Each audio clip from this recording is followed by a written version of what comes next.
নমস্কার, কেমন আছেন সবাই? আশা করি সবাই ভালো আছেন। অনেক দিন পরে একটা ব্লগ নিয়ে আসলাম। আশা করছি পুরো ব্লগটার সঙ্গেই থাকবেন। এখন সকালবেলা, সকালের সমস্ত বাসি কাজগুলো সেরে নিচ্ছি। আর এই ভিডিওগুলো না অনেক আগেরকার করা ছিল, মানে যখন ভিডিওগুলো ছাড়তাম আমি ব্লগগুলো, তখনকার এই ভিডিও। আর তখন থেকেই তো আর ভিডিও ছাড়া হয় না, একটু সমস্যার জন্য, পারিবারিক সমস্যার জন্য। আমার মা তখন আমার কাছেই থাকতো, মা তখন অসুস্থ ছিল, আর সেজন্য না আর ভিডিও করাও হয় না, ভিডিও ছাড়াও হয় না। অনেক সমস্যার মধ্যেই যাচ্ছি আমি, পারিবারিক অনেক সমস্যা, সেজন্য না আর ভিডিও ছাড়া হয় না। চেষ্টা করবো আবার ভিডিও ছাড়া আগের মতো। তো যাই হোক বন্ধুরা, আমার পাশে থাকবেন। আর এই ভিডিওগুলো কখন কি করছে আমি নিজেও ঠিক মতো জানি না, মানে অনেক আগেকার ভিডিও, সেই জন্য আর কি। এই 4টা মাসের মধ্যে সমস্ত মানে সব কিছু হারিয়ে ফেলছি, নিজের বলতে আর কেউ নেই। মানে যারা আমার আপনজন তারাই আর আমার কাছে আর নাই, তারা না ফেরার দেশে চলে গেছে। খুবই দুঃখজনক একটা ব্যাপার। এরকম পরিবার মনে হয় না আমি কাউকে দেখছি বা কেউ দেখছে, যে একই পরিবারের 3জন মানুষ অসুস্থ আর এই 5টা মাসের মধ্যে চলে যায়। তারা কিন্তু বয়স হয় না তাদের, তারা কিন্তু অল্প বয়স। আমার ভাই তো মারা গেছে, আমি সেই ভিডিওগুলো ছাড়ছি। আমার ভাই তো একদমই অল্প বয়স, আর আমার বাবা মারও কিন্তু বেশি বয়স হয়েছিল না। তারা সবাই এখন চলে গেছে না ফেরার দেশে, আর কোনো দিনও আসবে না, হাজার কান্নাকাটি করলেও আসবে না। মা মারা যাওয়ার পরের থেকে আমি খুবই একটা শোক পাইছি, মায়ের জন্য বেশি কষ্ট লাগে। মা আমার কাছে থাকতো, অসুস্থ হয়েছিল তখন থেকে মা আমার কাছে থাকতো। আর দাদা মারা যাওয়ার পরের থেকে আমার মা অসুস্থ। এতদিন ভালোই ছিল, কিন্তু দাদা যখন মারা যায় তখন আমার মা সুস্থ। দাদা মারা যাওয়ার 7 দিন পরের থেকে আমার মা অসুস্থ হয়ে গেছিল, আর আমার মা তখন থেকে আমার কাছেই থাকতো। সেজন্যই আমার একটু বেশি কষ্ট লাগে, যে মার দৃশ্যগুলো আমি দেখছি, মা আমার কাছে কাছে বসে থাকতো, মানে এগুলো দেখছি। সেজন্য না আমার আরো বেশি, মানে আমি ভেঙে পড়ছি একদম মার জন্য।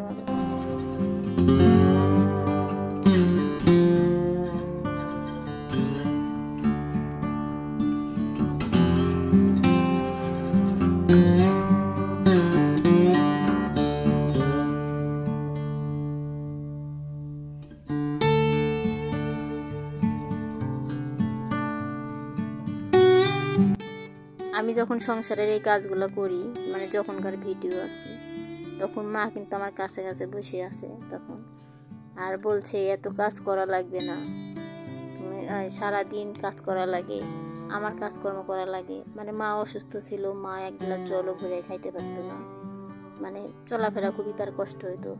আর উনি কিন্তু একদমই জোয়ান মানুষ, আর লোক দেখছেন আপনার আমার ভিডিও হয়তো।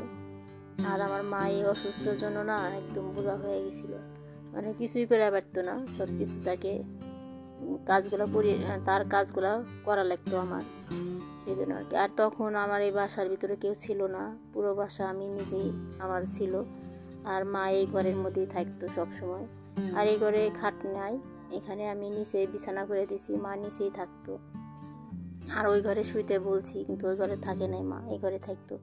এই ঘরটা ভিতরে, তো এই ঘরটা খুব নিলিবিলি, সেজন্য মা এখানেই থাকা পছন্দ করছে আর কি। এই ঘরটা ঠান্ডাও, সেজন্য এই ঘরটায় মাকে গুছিয়ে দিয়েছিলাম, মা এই ঘরেই থাকতো, মানে রাত্রে এসে এই ঘরে শুয়ে থাকতো, আর সারাদিন আমার ঘরের মধ্যেই থাকতো। আর এখন সমস্ত কাজগুলো সেরে নিচ্ছি, মা কিন্তু এখানেই বসে আছে। 3-4 মাস হলো না মা আমার কাছে থাকছে, সেজন্য না এখন আমি ঘরের ভিতরে থাকতে পারতেছি না, যে মনে হয় যে মা মনে হয় আমার কাছেই আছে, বসে আছে। আমার ঘরের মধ্যে একদমই ভালো লাগতেছে না, মনে হয় কোথাও গেলে ভালো লাগবে, কিন্তু কোথাও যাইতে পারবো না। মার এখনো সৎ কাজ হয় নাই, শুধু একটা হয়েছে আর একটা বাকি আছে। আমাদের তো 16 দিনে শ্রাদ্ধ হয়, এই শ্রাদ্ধর কাজটা না সেরে আমি কোথাও যাব না। মার কাজকর্ম সম্পূর্ণ শেষ করে তারপরে যেখানে যাব। আর এখন থেকে ভিডিও ছাড়ার চেষ্টা করব, জানি না কতটুকু কী করতে পারবো, জানি না।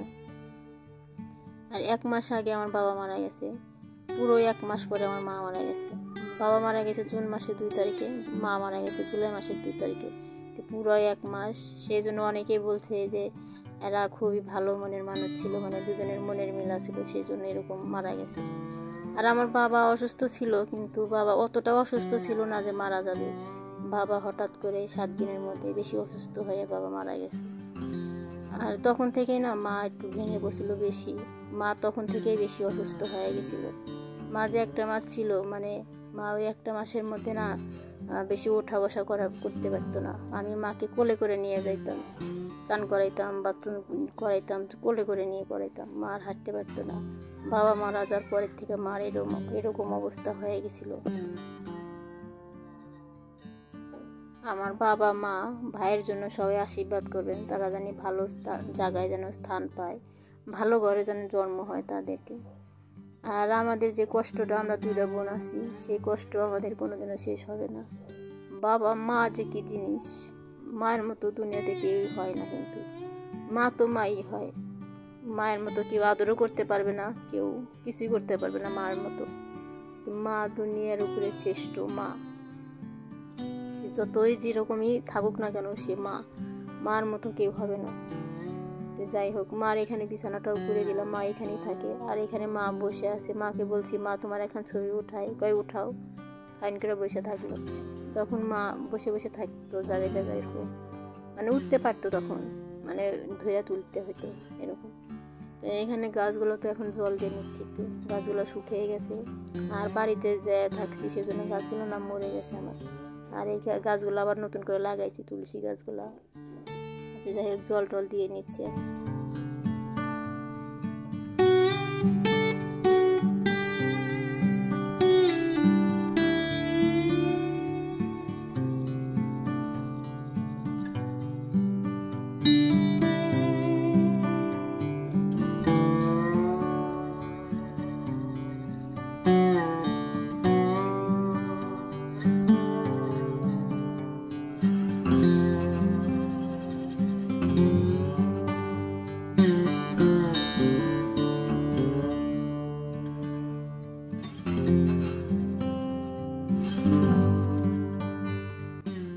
এখানে লাচ্চা সেমাই রান্না করবো, সেই জন্য এখানে দুধটা আগে জাল করে নিয়েছি, নিয়ে এখন সেমাইগুলো দিয়ে দিলাম। আর লাচ্চা সেমাই দিয়ে তো জাল দেওয়া লাগে না, সাথে সাথে নামিয়ে নিয়েছি। আর এখানে কয়েকটা লুচি ভাজে নিয়েছি, এখন আমি আর মেয়ে খেয়ে নেবো। আর মা সকালে এটা খায় না। মার যখন থেকে অসুস্থ ছিল মা কিন্তু খাইতে পারতো না। ভগবান মার খাওয়াটাই আগে তুলে নিয়েছিল। মা যখন থেকে অসুস্থ তখন থেকে মা ভাত খাইতে পারতো না, অনেক খাওয়ার চেষ্টা করতো, অনেক খাওয়ার জন্য আগতে মিনতি করতো, কিন্তু পারতো না, হাতে নিয়ে কান্না করতো, খাইতে পারতো না। মার হচ্ছে এটাই বড় সমস্যা। ওই কথাগুলো ভেবেই আমার বেশি খারাপ লাগে। আমি যখন খাইতে বসি, আমার মা কিছু খাইতে পারতো না। আমি ডাক্তার দেখানো হয়েছিল মার, কিন্তু মার আমি শেষ চিকিৎসা করাতে পারি নাই, টাকার জন্য করাতে পারি নাই। তো সেই কথাগুলো আমার সারা জীবন মনে থাকবে। আর মাকে চিকিৎসা করাইলেও মা বেশি দিন টিকতো না, ডাক্তার বলে দিয়েছিল, সেটাই আর কি। আর মাকে কোথাও নিয়েও যাইতে পারি না, এখানেই ডাক্তার দেখানো হয়েছে। মানুষের জীবন কিন্তু থেমে থাকে না, সময়ও থেমে থাকে না, সময়ের গতিতে সময় চলে যাবে, কিন্তু কথাগুলো মনে থাকে মানুষের। তো মার কথাগুলো সারা জীবনে মনে থাকবে। মা আমাকে অনেক আশীর্বাদ করে গেছে যে তুমি একদিন বড় হবা, ভালো থাকবা, এরকম অনেক আশীর্বাদ করে গেছে আমাকে আর আমার দিদি। আমরা 2 বোনই আছি, আর আমাদের কেউ নাই, মা বাবা ভাই কেউ নাই। যাই হোক, এখন সমস্ত কাজগুলো সেরে নিলাম, বিকালের কাজগুলো সেরে নিলাম। আর আবারও দেখা হবে নতুন কোনো ব্লগের সাথে। ততক্ষণ সবাই ভালো থাকবেন, সুস্থ থাকবেন, আমার চ্যানেলের পাশেই থাকবেন। সবাইকে ধন্যবাদ জানাই।